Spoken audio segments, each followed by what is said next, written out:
오늘 주시는 하나님의 말씀은 마태복음 12장 38절서부터 45절까지의 말씀입니다. 마태복음 12장 38절부터 45절까지의 말씀입니다. 우리 모두 자리에서 일어나서 하나님의 말씀 받도록 하겠습니다. 받들어 있습니다. 하나님의 말씀 들으시기 바랍니다. 그때에 서기관과 바리새인 중 몇 사람이 말하되 선생님이여 우리에게 표적 보여주시기를 원하나이다. 예수께서 대답하여 이르시되 악하고 음란한 세대가 표적을 구하나 선지자 요나의 표적밖에는 보일 표적이 없느니라. 요나가 밤낮 사흘 동안 큰 물고기 뱃속에 있었던 것 같이 인자도 밤낮 사흘 동안 땅속에 있으리라. 심판 때에 니느웨 사람들이 일어나 이 세대 사람을 정죄하리니 이는 그들이 요나의 전도를 듣고 회개하였음이거니와 요나보다 더 큰 이가 여기 있으며 심판 때에 남방 여왕이 일어나 이 세대 사람을 정죄하리니 이는 그가 솔로몬의 지혜로운 말을 들으려고 땅 끝에서 왔음이거니와 솔로몬보다 더 큰 이가 여기 있느니라. 더러운 귀신이 사람에게서 나갔을 때에 물 없는 곳으로 다니며 쉬기를 구하되 쉴 곳을 얻지 못하고 이에 이르되 내가 나온 내 집으로 돌아가리라 하고 와보니 그 집이 비고 청소되고 수리되었거늘 이에 가서 저보다 더 악한 귀신 7을 데리고 들어가서 거하니 그 사람의 나중 형편이 이전보다 더욱 심하게 되느니라. 이 악한 세대가 또한 이렇게 되리라. 하나님의 말씀입니다. 자리에 앉아 주시기 바랍니다. 기도하겠습니다. 하나님 아버지, 오늘 저희들이 이 말씀을 받습니다.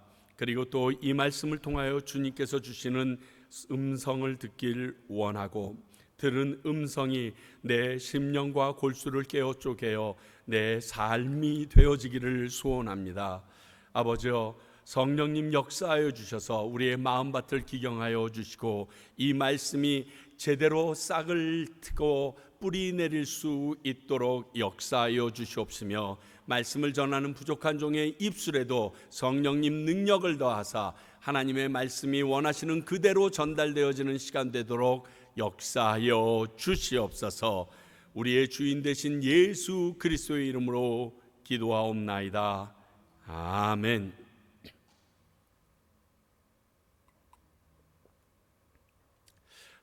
오늘 본문을 좀 이해하기 위해서는 38절에 시작할 때 그때라는 말을 저희들이 좀 생각해 볼 필요가 있습니다. 그때에 지금 서기관과 바리새인들이 선생님이여 우리에게 표적 보여주기를 원하나이다 라고 말하고 있습니다. 그런데 이 그때가 어떤 때입니까? 우리가 지난 2주 동안 살펴본 바로 그때입니다.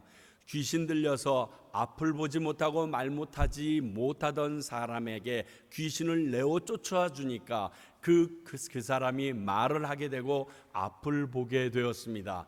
이 일을 보고 많은 사람들이 하나님을 찬양하며 이 사람이 오기로 약속했던 그 메시아 다윗의 자손이 아니냐라고 얘기를 합니다.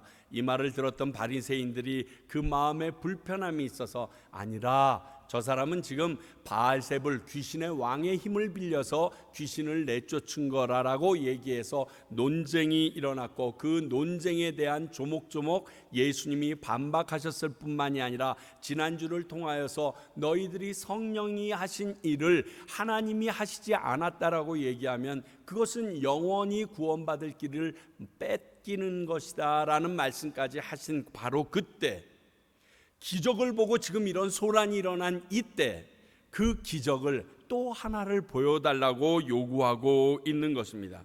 다른 말로 얘기하면 지금 보여준 당신의 표적은, 지금까지 보여주신 예수님 당신의 표적은 우리가 믿을 만하지 않으니까 불수레를 타고 올라가거나 나의 요단강을 갈라버리거나 이런 하나님이 예전에 하셨던 기적 중에 하나를 우리에게 좀 보여주시면 우리가 믿겠는데요. 지금 이러한 의도가 있는 것입니다. 그런데 우리가 아는 것처럼 마태복음 8장 이후에 예수님께서는 어마무지 많은 기적을 그들에게 베풀어 주셨고, 이 기적으로 인하여 수많은 사람들이 예수님 앞에 나왔다는 사실을 우리는 압니다. 몰려온 병자들을 모두 다 치료해 주셨을 뿐만이 아니라 바람과 풍랑을 잠잠케 하시기도 하셨고요, 귀신을 내쫓은 일이 한두 번이 아닙니다. 심지어는요, 죽은 사람까지 살리는 기적을 그들이 직접 목도하고 듣고 알고 있습니다. 그런데 거기다가 또 다른 표적을 요구합니다. 아시다시피 예수님께서는 인간의 호기심이나 자신의 인기를 위하여 기적을 행하신 적은 없습니다. 오늘도 예수를 시험하고자 이적을 보여달라는 이들에게 기적을 보여줄 이유가 없으십니다. 예수님은요, 기적을 행할 때 반드시 이유가 있으셨습니다. 가장 큰 이유는 사람을 사랑하고 긍휼하는 표현으로 그 사람에게 기적을 통하여 자유와 평안과 회복을 허락하셨던 것이 예수님이 기적을 베푸셨던 가장 근본적인 이유셨고요, 그리고 이러한 일이 일어나는 순간을 예수님은 하나님의 나라가 그에게 임한 것이라고 표현해 주셔서 하나님의 나라의 임재를 위하여 이 기적을 베풀어 주셨습니다. 신학적인 배경으로 보게 되면 내가 너희들이 알고 있는 오시마했던 메시아, 하나님의 아들이 나다라는 것을 신적인 존재로 보여주기 위한 그러한 부분도 내포되어 있다고들 말합니다. 어찌되었든지 사람의 욕심이나 필요 때문에 본인의 인기를 유지하기 위하여 표적을 행하신 적은 단 한 번도 없으셨다는 사실입니다. 그런데 그런 예수님에게 그들이 오늘 이런 어처구니 없는 일을 요구합니다. 그런 요구를 하는 그들에게 이 세대가 악하고 음란하다라고 말합니다. 우리가 사는 지금도 그때와 별반 차이가 없어 보입니다. 그래서 오늘 이 말씀이 우리들에게도 필요하다고 믿습니다. 오늘 본문은 이런 요구를 하는 악한 세대에 대한 예수님의 대답으로 이루어져 있습니다. 이 대답을 통해서 그때와 별반 다름없는 세대를 살고 있는 우리 각 사람에게 주시는 하나님의 음성을 듣고자 합니다. 먼저 이 악한 세대에 요나의 표적밖에 보여줄 표적이 없다라고 39절 40절을 통해서 말씀하십니다. 바리새인들이 구한 표적은 불신앙의 표현이었습니다. 나는 당신을 못 믿겠다는 거죠. 지금까지 예수님의 표적이나 행동은 믿기 어렵다는 불신의 마음으로 지금 이런 요구를 한 것입니다. 거기에 대하여 예수님은 요나가 밤낮 사흘 동안 큰 물고기 뱃속에 있었던 것처럼 예수님도 땅속에 사흘 동안 있다가 나오시게 될 것을 보여주겠다라고 천명하십니다.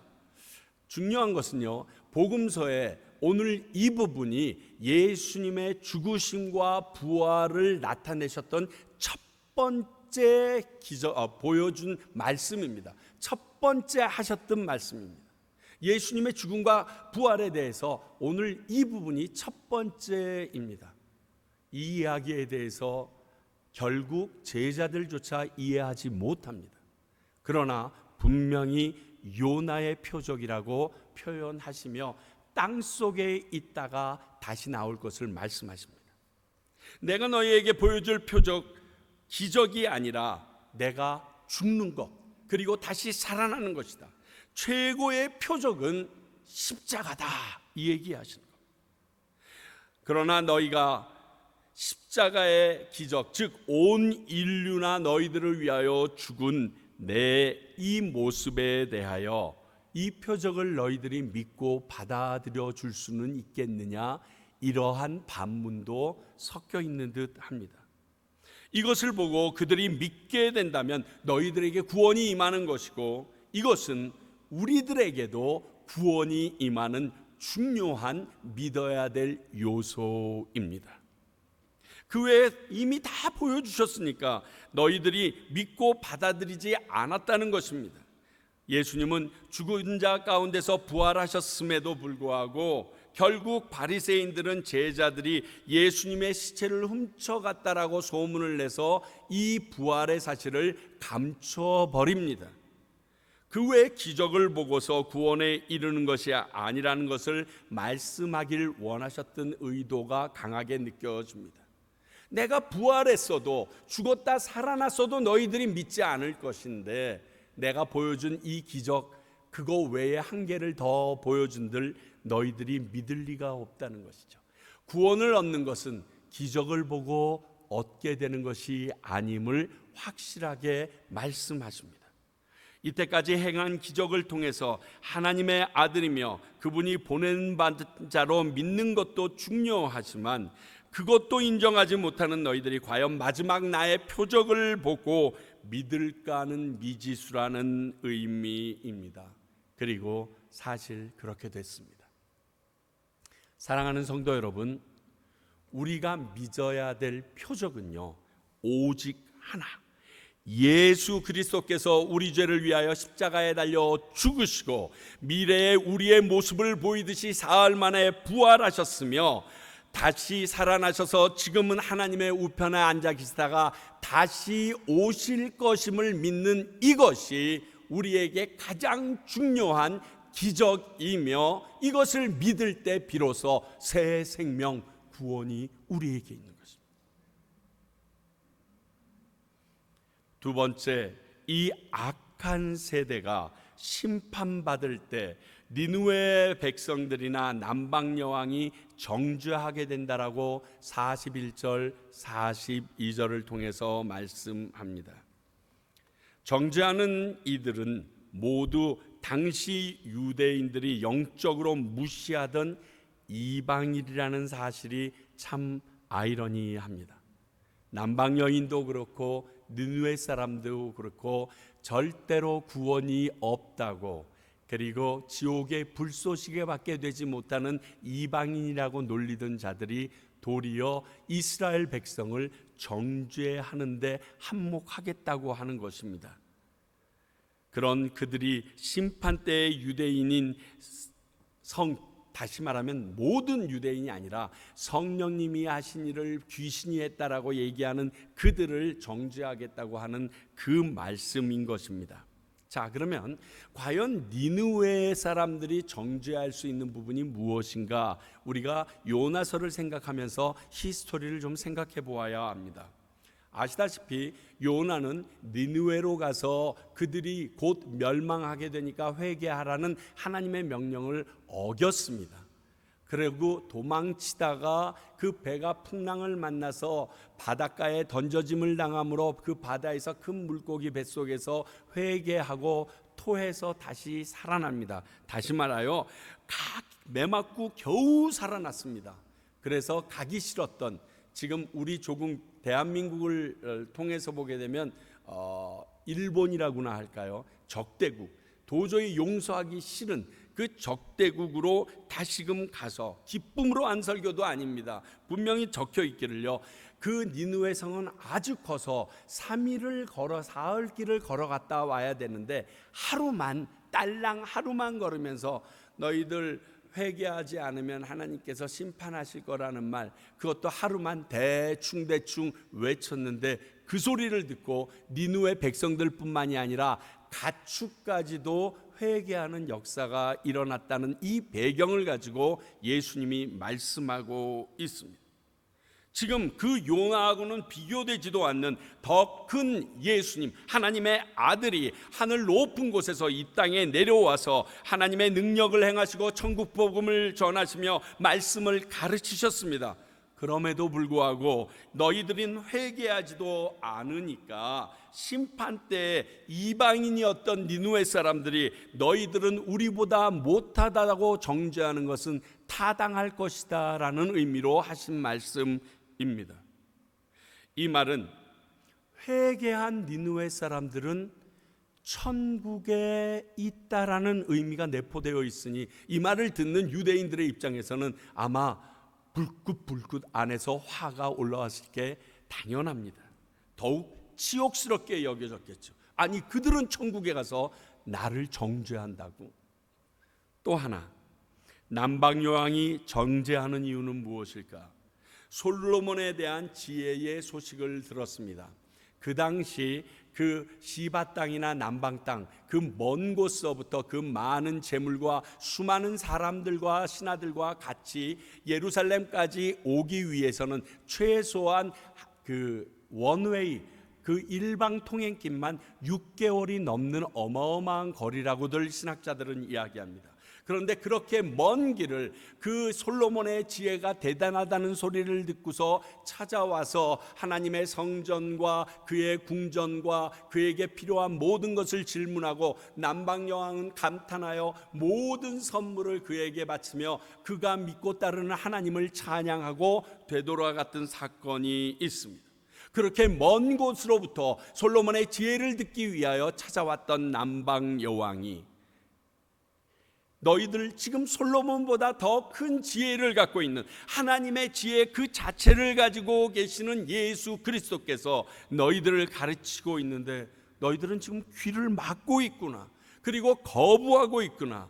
그런 너희들에게 심판 때에 하나님의 지혜를 갈망하여 먼 길을 마다 않고 찾아왔던 남방여왕이 정죄하는 것은 지극히 당연한 일이지 않니? 하늘 영광은 버리고 그분이 거꾸로 오셨다. 하나님이 거꾸로 우리 가운데 오셨다. 그런데도 그것을 배제하고 믿지 않는 너희들, 남방여인이 충분히 정죄할 만하다. 근데 여기에도 기가 막힌 치욕이 있는데 이중모욕입니다. 이방인으로 태어나지 않는 걸 그들은 기뻐했지만 또 하나는 여자로 태어나지 않은 것도 기뻐했거든요. 지금 유대인들도 이 세 가지 마지막에 죄인으로 그렇게 노예로 태어나지 않은 것, 이 세 가지가 그들에게서는 가장 큰 기도 제목인데 이방인이면서 여자인 남방 여인이 여왕이 본인들을 정죄한다고 했을 때 그들은 이중 치욕을 받는 느낌이 있었을 것입니다. 자, 이것은 오늘 그 말을 했던 바리새인들과 서기관들 얘기고 우리에게로 적용해 봅시다. 오늘 우리는 어떻습니까? 니느웨 사람들과 남방 여인이 정죄하게 된 이유를 통해서 지금 우리의 모습을 좀 보실 수 있어야 합니다. 많은 예배를 드리고 많은 설교를 들을 수 있고 듣고 깨닫고 함께 할 수도 있습니다. 거기다가 하나님의 진리를 깨달은 사람들이 책으로 써낸 수많은 책이 우리 앞에 산더미같이 쌓여져 있습니다. 요즘에는 안방에서 내가 인터넷을 틀기만 하면 한국의 최고의 목회자들이 성경 공부와 성경 말씀으로 우리를 깨우쳐주고, 아니 전 세계의 훌륭한 목사님들이 그 나라 말을 우리나라 말로 아예 번역까지 해서 우리가 들을 수 있도록 엄청난 말씀의 홍수 가운데 우리는 살아가고 있습니다. 놀라운 것은 그럼에도 변하지 않는 우리의 신앙, 여전히 유치한 수준에 머물러 있는 우리의 신앙의 모습입니다. 걸핏하면 낙심하고요, 시험 들고 넘어지고요, 그것도 만족하지 못해서 어디에 가서 또 다른 진리가 있을까 기웃기웃거리는 우리들의 이러한 창피한 모습이 없는지요? 우리의 이러한 모습을 니느웨 사람들은 일어나서 책망하게 될 것이라는 것입니다. 우리는 요나의 알량한 설교 한 번을 듣고도 회개했는데 도대체 너희들은 뭐냐는 겁니다. 성경책까지 모든 사람이 가질 수 있도록 주어져 있고 엄청난 설교가 너희들 안에 뿜어져 나오는데 도대체 뭐 하는 거냐는 거예요. 그 설교를 듣고 변치 않고 믿지 않는 너희들은 피할 길이 없다 말하는 겁니다. 뿐만이 아닙니다. 남방여왕은 나는 하나님이 솔로몬에게 주신 그 지혜 한 번을 듣기 위하여 먼 길을 찾아왔는데 너희들은 그 영광스러운 예배를 통하여 하나님의 말씀을 듣기 위하여 또 그 들은 말씀대로 살기 위하여 어떤 대가를 지불하였느냐는 거예요. 어떤 몸부림을 치고 있냐고 남방여왕이 우리들에게 지적할 때 우리는 거기에서 자유할 수 있느냐는 거예요. 여러분들이 일주일 동안 먹고 사는 일 아주 중요합니다. 그런데 그것보다 내가 이 말씀을, 하나님을 만나기 위하여 노력하는 것은 너무 조적지열이 아닙니까? 아마 제가 여러분들에게 먹고 사는 일을 조금 줄이시고 하나님에게 집중하십시오. 아마 교회 다 떠나실지도 모릅니다.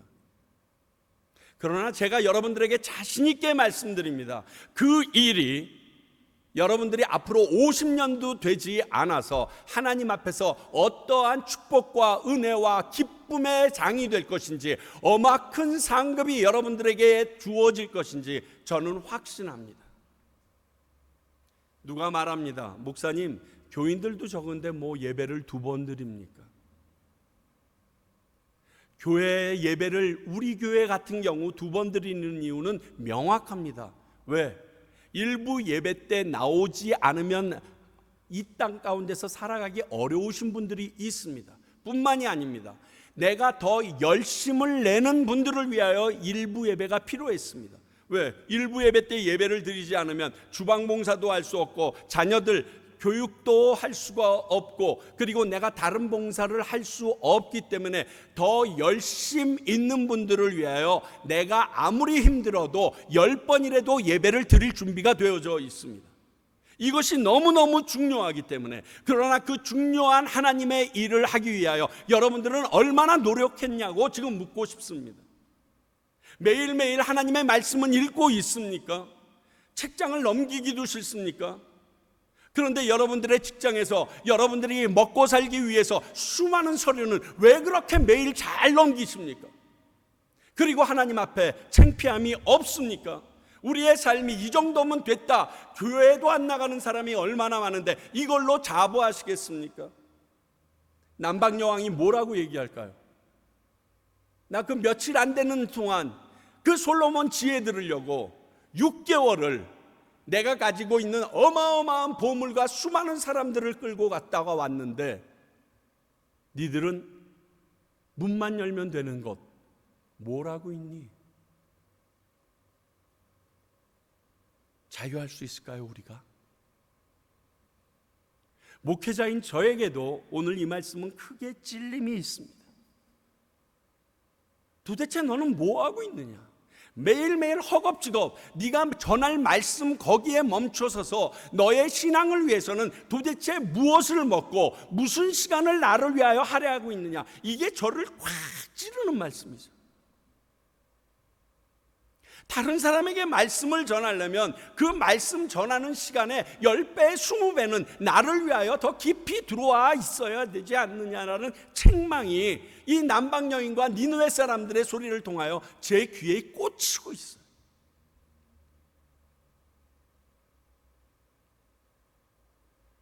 예수님 믿으시는 여러분들, 예수님 믿고 그분의 뜻대로 살기를 원하는 여러분들인 것을 믿기에 채찍질까지 합니다. 아예 교회조차 안 나오시고 예수 믿기 원치도 않는 분들은 이 말 하지도 않습니다. 할 필요도 없습니다. 왜? 그들은 구원이나 하나님의 상급에 대해서 관심도 없으니까 얘기할 필요도 없습니다. 그러나 여러분 다르잖아요.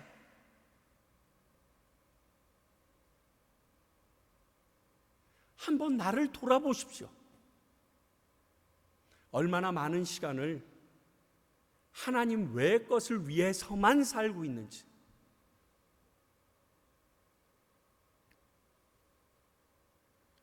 더 엄청난 말씀이 43절부터 45절까지 나옵니다. 이 악한 세대는 더러운 귀신이 더 악한 귀신 7을 데리고 들어간 사람의 상태와 같다고 말하고 있는 겁니다. 이 말은요, 정작 바알세불의 지배를 받는 것은 예수님이 아니라 너희 바리새인들과 서기관들이다. 너희들이 지금 그 귀신 들려 있는 놈들과 똑같구나. 이러한 의미입니다. 너희들의 미래가 이렇게 귀신의 소굴과 같이 될 것이라는 말씀입니다. 여러분, 상상하기조차 싫은 말이에요. 그렇잖아요. 그렇게 되길 원하는 사람은요, 예수를 믿지 않는 사람들도 없습니다. 예수 믿지 않는 사람들에게 에이 귀신 들려라 말해, 아마 그 자리에서 얻어맞을걸요. 우리는 거라사 가라다 지방이라고 그랬죠. 마태복음은 거라사 광인을 통하여, 무덤에 사는 그 광인을 통하여 귀신 들린 사람의 모습이 얼마나 흉악하며 상상할 수 없는 조건인지 우리는 압니다. 그렇게 되고 싶으신 분 계십니까? 그런데 그렇다고 얘기합니다. 그러면 어떤 사람들이 이렇게 됐느냐? 예수님의 은혜 가운데 있지만 마음에 예수님을 주인으로 영접하지 않았을 때 나타나는 모습이라는 것입니다. 그렇습니다. 귀신이 거할 수 없도록 하나님의 은혜가 그에게 임했습니다. 더럽고 추한 것들을 다 청소해냈습니다. 내쫓은 경험이 나에게 있습니다. 하나님의 은혜로 하나님의 성령을 받은 경험이 내게 있습니다. 그런데 은혜를 경험한 사람에게는 그 다음 단계, 그 은혜의 주인이 되시는 예수 그리스도가, 성령님이 나의 주인으로 나를 자리 잡도록, 내 인생을 자리 잡도록 내어두리는 결단이 있어야 됩니다. 내가 은혜 받았어. 그걸로 끝나면 오늘과 같은 일이 일어날 수밖에 없다고 말씀하십니다. 내 인생의 집에 주인이 없다면요, 악한 귀신들의 입주를 허용하는 꼴이라는 것이 오늘 말씀의 내용입니다. 주인이 없는 집은요, 아무리 잘 청소되고 수리되어 있다 할지라도 귀신이 저건 내 집이야, 언젠가는 내가 들어갈 거야 하기만 하면 들어갈 수 있다는 거예요. 그러나 내 안에 예수님이 나의 주인이 되어 주시고 그 안에 거하신다면 이런 일은 틈도 없죠. 그러면 우리에게 한번 적용해 봅시다. 내 인생의 주인이 누구신지 한번 솔직히 고백해 보십시오. 내게서 뭐가 떨어져 나가면 힘이 빠지고 아무것도 하기 싫어하는지 한번 생각해 보시면 됩니다. 그게 당신 인생의 주인입니다. 그게 내 인생의 주인입니다. 은행에 잔고가 떨어지면 무릎과 관절에 힘이 없이 쓰러집니까?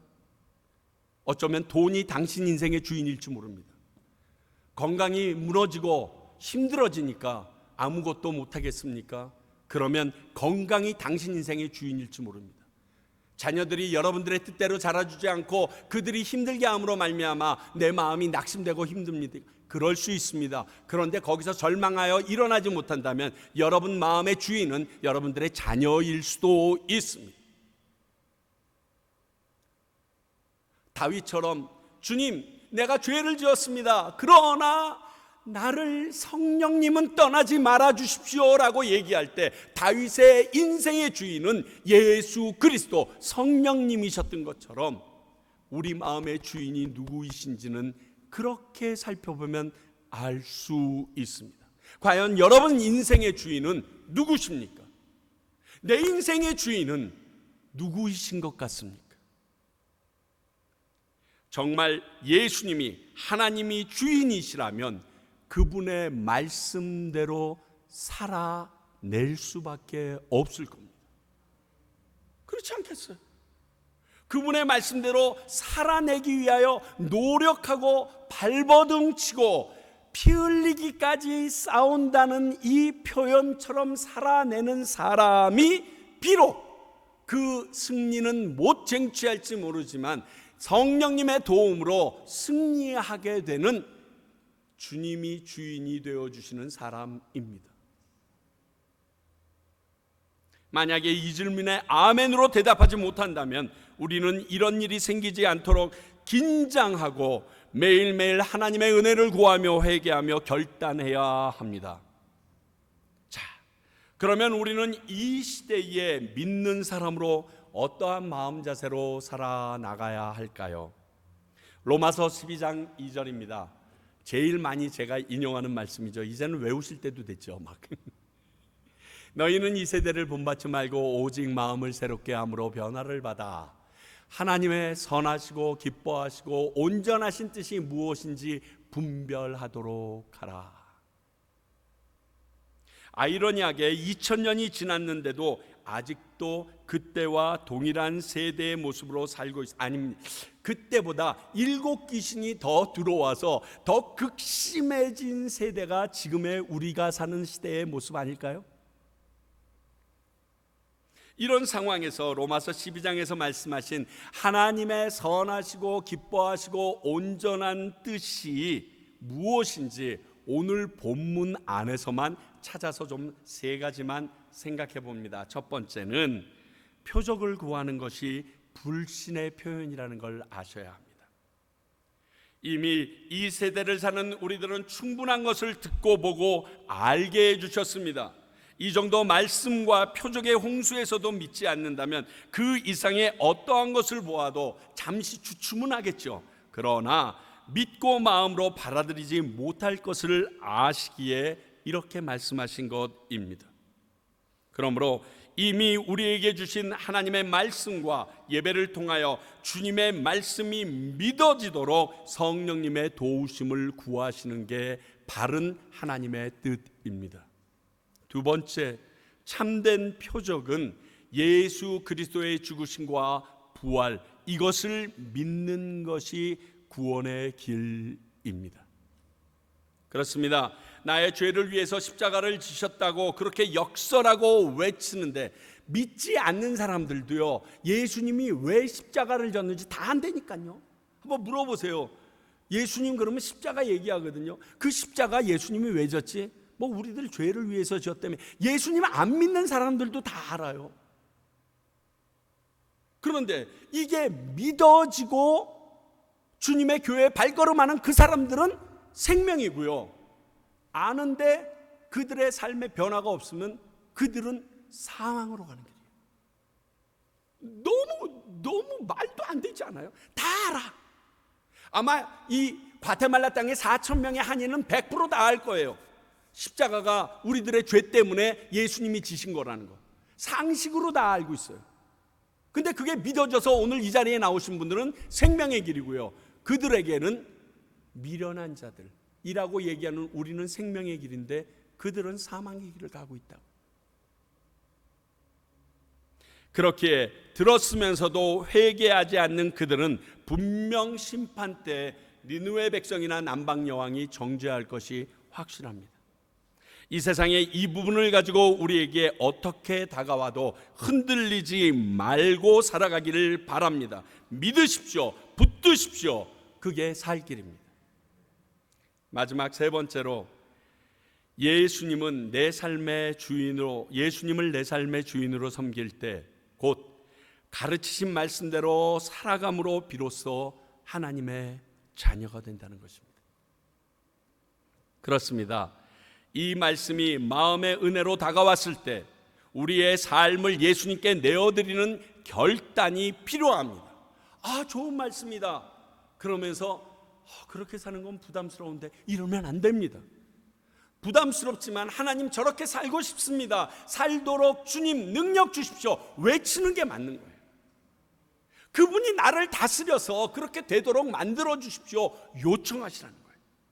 예수님께 내 삶을 내어드리는 것이 그분의 말씀대로 살기 위하여 몸부림치며 살아내는 것입니다. 이것은 우리의 힘으로 하는 게 아닙니다.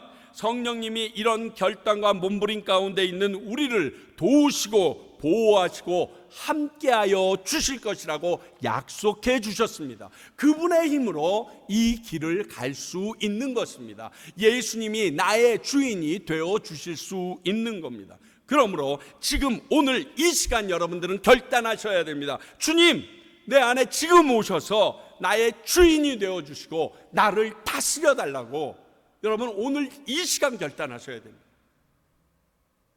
오늘 또 우리 성찬식들이지 않습니까?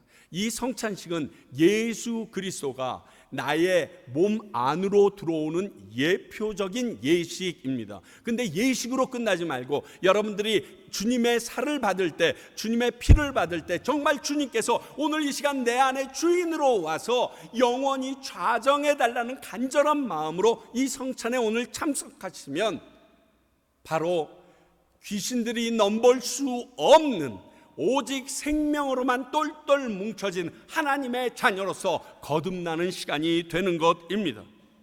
하나님께서는 우리의 이런 기도를 반드시 응답하시고 우리 안에 임하시며 나의 주인이 되어 믿는 자로 이 시대를 살아가는 능력 주실 분이십니다. 그 결단을 가지고, 그 믿음을 가지고 오늘 성찬에 참여하시고 주님 앞에 나아가실 수 있기를 바랍니다. 기도하겠습니다. 하나님 아버지,